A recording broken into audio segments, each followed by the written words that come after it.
Today we're looking at another whiskey from one of those new waves of Irish distilleries. We're looking at the Drumshanbo single pot still Irish whiskey that was matured entirely in Tawny Port casks. I'm Matt, I'm the whiskey nerd, and like I said, today we're going to be looking at a fancy little whiskey that was aged entirely in Tawny Port casks. Now, if you've not heard of the Shed Distillery, I wouldn't blame you. They're a relatively small producer here in Ireland, but they are making some very nice stuff, and they've been making things for a while now. So they've been actually in business making gins and making vodkas and making whiskey for quite a while now, and this here whiskey is 7 years old. It was distilled in 2018 and released here in early 2025, so it is just over 7 years old, and it is entirely aged in Tawny Port cask. But to get back to that distillery, to get back to what they're doing, what makes this whiskey a bit special? So this here is, like I said, a single pot still Irish whiskey. That's the style of whiskey that's unique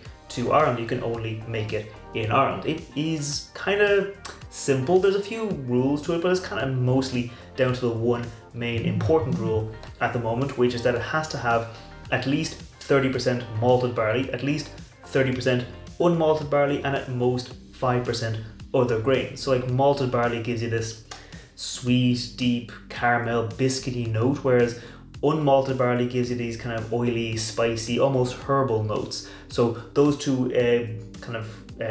grains combined together, they're the same grain, but they're kind of different styles of the same grain. They combine together to give you very interesting flavors, but some distilleries do add those 5% other grains to kind of round out the profile, to change things. Maybe it's a bit of wheat, maybe some rye, or in this case, 5% of oats. Now, the Shed Distillery, Drumshanbo, they don't tell you how much, I asked them even, they don't tell you how much of the whiskey is unmalted, how much of it is malted. They just say that it's 5% of the Barra Oats. So it just tells you there's 5% Barra Oats, and they don't say how much is unmalted and malted barley. So it could be something like 47.5, 47.5, and then 5% kind of going right down the middle, or it could be something else like 65, 30, and 5. So I don't know exactly what it is, but it is 5% other grains, in this case oats. And like I said, it was entirely aged in Tawny Port cask. Now, if you're not familiar, there's two kind of types of port. There's Ruby Port, which is kind of younger port, and there's Tawny Port, which is kind of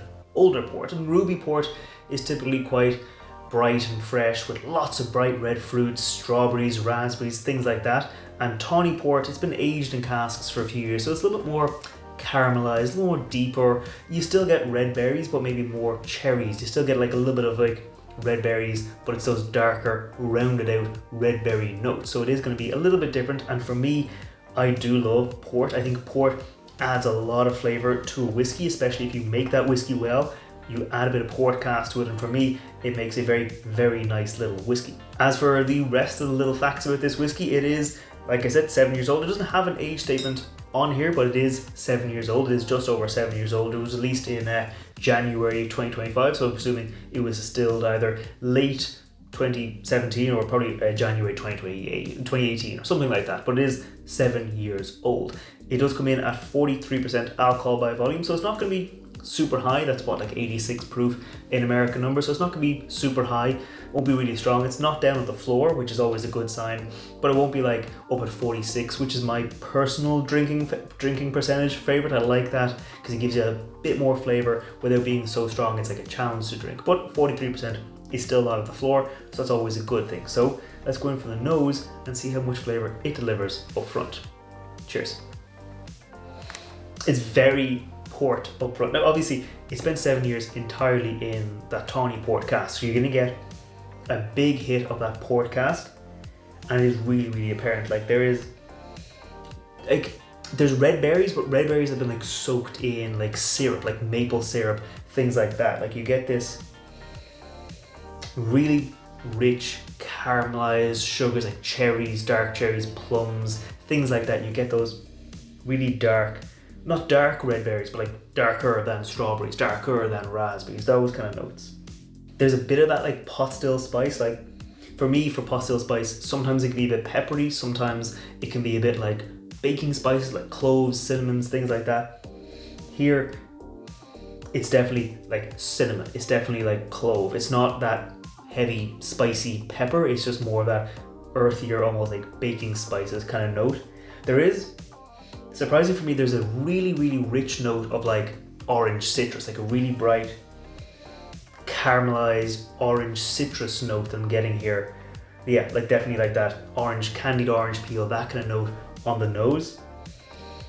But there's also this really, there's chocolate, but it's not dark chocolate. It's like a creamy milk chocolate. So like I said, there's oats in here, and oats, when you add them to a whiskey, you get this kind of like porridge, oatmeal, kind of rounded out note that adds a bit of creaminess, adds a bit of texture to the whiskey. And here, it's definitely adding that bit of texture. It's definitely adding that rounded out, creamy kind of character to the whiskey here. So there was no bourbon casks being used in this, but it's definitely getting that kind of like almost bourbon character, like the creaminess of the bourbon cask coming through without there being obviously bourbon cask. So I'm getting that, like, instead of a dark chocolate, it's like a milk chocolate. It's just kind of creamy and rounded. So let's go in for the palate. Steve, it stays as creamy and rounded. Cheers.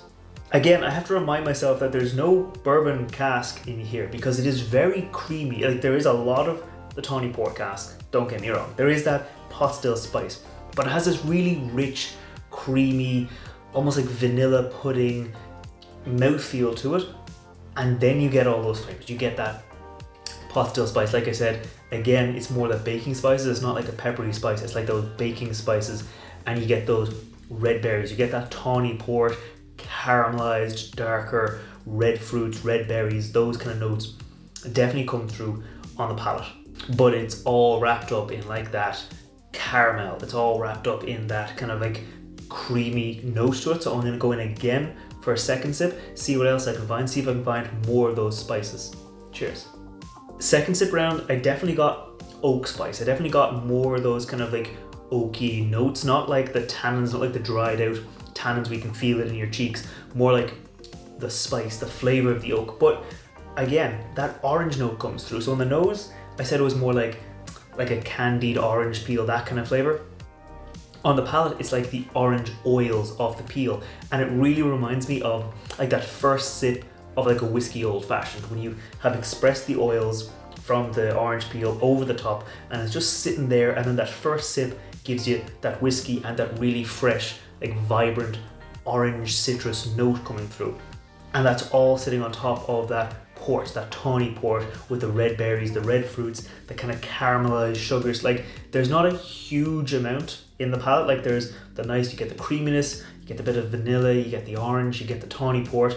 Obviously the Tawny Port, quite a strong influence, but I'm glad that I'm still getting the core of like that whiskey, that spicy kind of peppery pot still note coming through. So I'm going to go in again, this time focus on the finish, see what lasts the longest. Cheers. Okay, so for the finish on this, I wouldn't say it's short, I wouldn't say it's long, I'd say it's a solid medium on the finish. Like, that creaminess is there, gives you like that caramel, almost like butterscotch, toffee kind of caramelized sugars.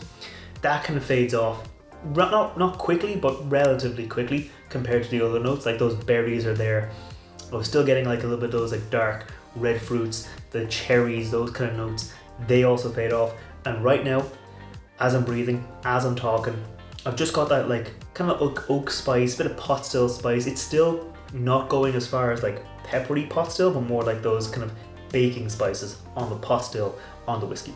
Before I give my final thoughts on this whiskey, if you're new here, scroll down, hit that thumbs up button, hit that subscribe button. I put out whiskey reviews like this every Wednesday, and I put out cocktail recipes featuring whiskey every Friday. So if you want to see more like that, make sure you hit that thumbs up button, hit that subscribe button, and while you're down there, leave me a note in the comments and say if there's any whiskeys you think I should review in future. But for now, my final thoughts on this one, I really like it. So I have reviewed a few whiskies from Drumshanbo. Recently enough, I reviewed their Marsala cask, which is a very nice whiskey. There'll be a link up there and there'll be a link down in the description below where you can check that out afterwards.